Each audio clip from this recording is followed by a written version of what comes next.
जो आपने पॉइंट उठाया है आयरन डोम वाला, इसी से रहनुमाई चाहूँगा कि ईरान के बारे में यही कहा जाता है कि ईरान पर पाबंदियां थी, उनके टेक्नोलॉजी नहीं है, सब कुछ ये नज़र आ रहा था। लेकिन ये खबरें ये आ रही हैं कि F-35 गिरा दिया गया, वहाँ आयरन डोम जो है उसको फेल कर दिया गया, और जो उनके जो मिसाइल हैं वो बिल्कुल जो है वो वहाँ पर हिट कर रहे हैं अहदाफ को। ईरान ने ये कहाँ से हासिल कर ली इतनी बड़ी टेक्नोलॉजी? और आपको क्या नज़र आ रहा है कि जो इसराइल है वो अमेरिका को इस जंग में खरीदना चाह रहा है? अमेरिका खुद इस जंग में आ जाएगा?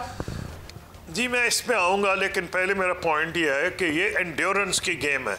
अगर ईरान के 2 या 3 मिसाइल भी आयरन डोम को 50 मारे और 2 निकल जाएं तो इजराइल की ज़िंदगी हराम हो जाएगी।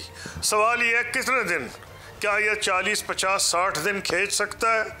ये ईरान मेरा ख्याल है खींच तो सकता है। प्रॉब्लम इसमें अब आएगा कि इजराइल की जो एयरफोर्स है वो बड़े निशाने लगा लगा के उनकी स्ट्रेटेजिक इंस्टॉलेशंस को अटैक कर रही है, उनकी रिफाइनरीज को अटैक कर रही है। वो तो कर ही रही है, जो न्यूक्लियर उनकी साइट्स हैं उन पे तो कर रही है।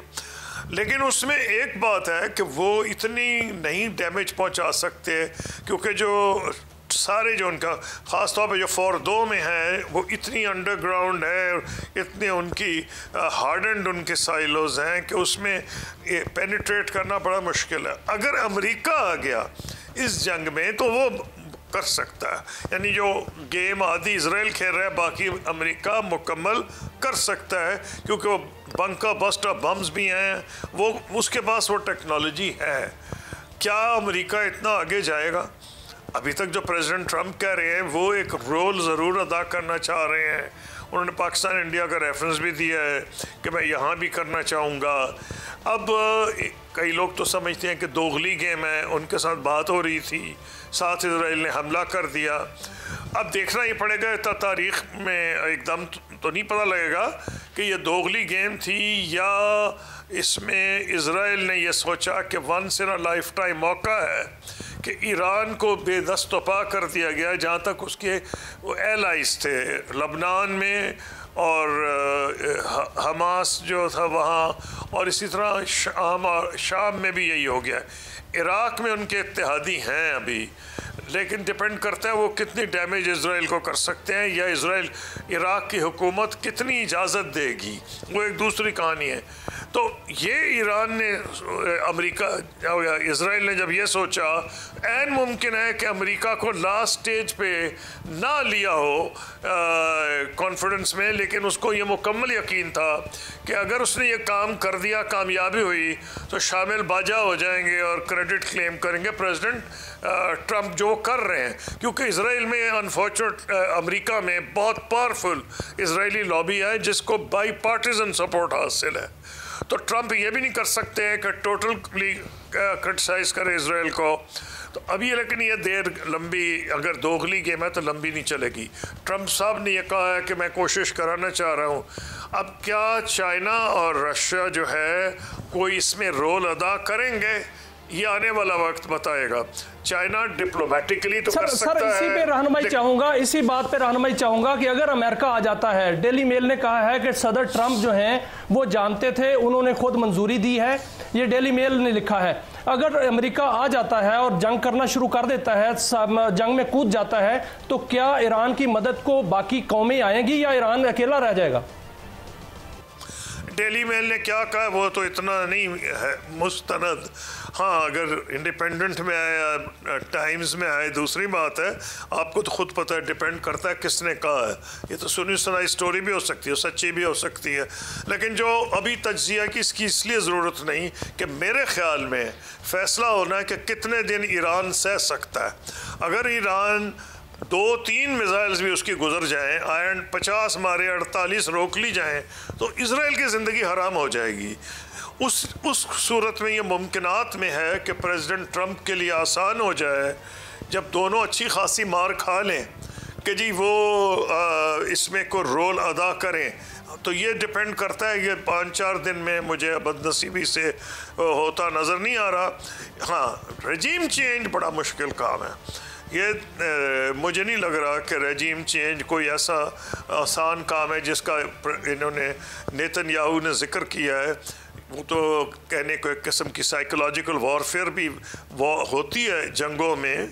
तो मैं ये समझता हूँ कि अगर उनके जर्नैल मार भी दिए हैं, उनके इंटेलिजेंस के बंदे, बहुत बड़ा क्वेश्चन मार्क है ईरान पे कि किस तरह उसने अलाउ किया इतनी ज़्यादा जासूसी कि ईरानी इजराइल के लिए जासूसी कर रहे थे, मोसाद के लिए जासूसी ईरानी कर रहे थे।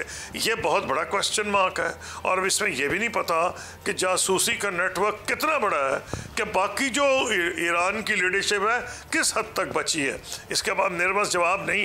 हैरान कुन बात यह है कि उन्होंने चुन चुन को इनको मार दिया। यानी इसका एक तरीका तो एक तो बंदा दलील ये दे सकता है कि बेवकूफ़ाना काम था, इनको बंकर्स में होना चाहिए था, फलां जगह होना चाहिए था, होना ही नहीं चाहिए था घरों में। दूसरी चीज़ ये है कि घरों में तो इनको होना नहीं चाहिए था। ये तो I can't understand why they were there. हर एक को नज़र आ रहा था कि हमला होगा। जिस दिन न्यूयॉर्क टाइम्स की स्टोरी आई है क्लियर हो गया था कि हमला होगा। फिर प्रेसिडेंट ट्रंप ने कहा कि जो नॉन एसेंशियल उनके डिप्लोमेटिक मिशंस में लोग हैं, फैमिलीज़, उनको विड्रॉ कर लिया।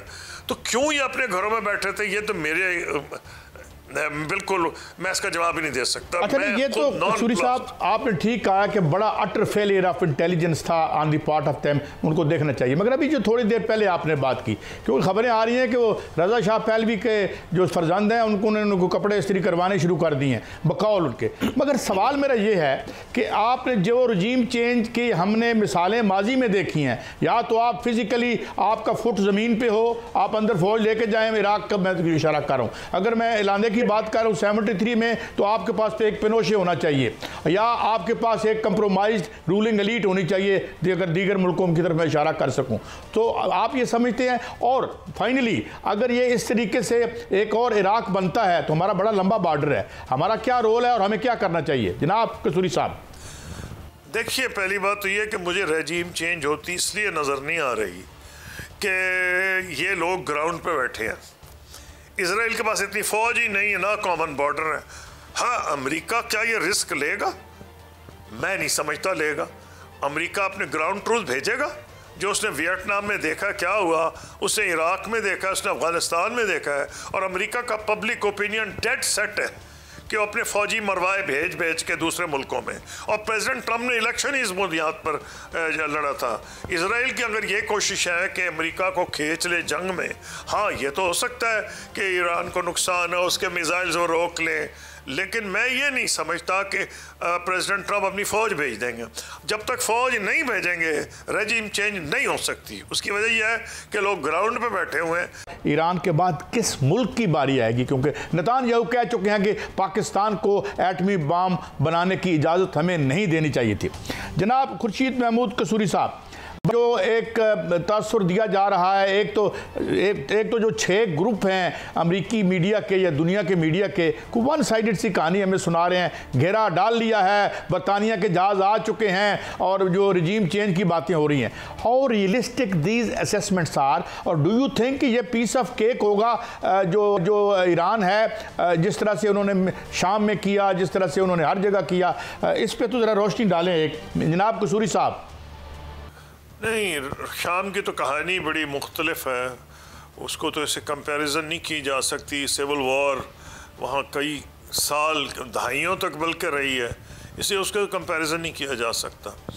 जहाँ तक ईरान का ताल्लुक है, देखना यह है कि जंग चलने की कितनी देर, तब उससे पहले कुछ नतीजा करना मुश्किल है कि इस जंग का क्या एंड गेम क्या है।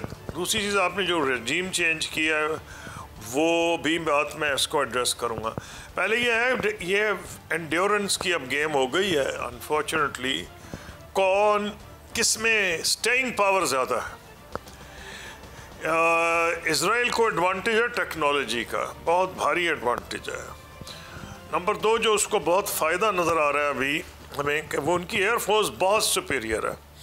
ईरान के पास को मॉडर्न जहाज़ हैं नहीं, लेकिन उन्होंने कोशिश की ओवर द ईयर्स कि मिसाइल से ये गैप पूरा करें।